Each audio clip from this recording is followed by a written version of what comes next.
Hey, my little love bugs, it's Madame here. Today, I'm going to go over how to get onto the Padlet for you. So, of course, this is part of your FLA today. It's pretty easy. I'm doing this in English just in case your parents need to help you.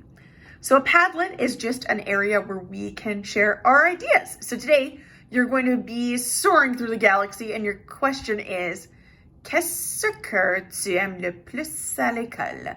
So what do you love most about school? It is going to be in French, but I'm going to show you how to add it. So number one, you're just going to click on the link that I gave you on the Google Classroom and it should take you here. If you are not logged into your school account though, it won't work. You need to make sure you're on your school account. Then what you're going to do is you're going to go over here to the bottom and there's going to be a little pink plus sign. You're going to change that and you're just going to click on it. When you get there, it'll create a box for you. What you're going to do up here where it says title is you're going to write your name.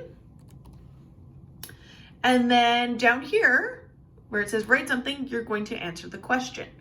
Now, when you're done, you can just click out of it and it'll do that for you. If you want to change it into a funky color, you just go up to the top here where there's 3 dots and you can change it to whatever color you want. And then you're just going to leave it. You can also comment on your friends at the bottom if you want. Anyways, I hope you have fun with this and I can't wait to see what you write. Okay, I love you all. Bye, sweet peas.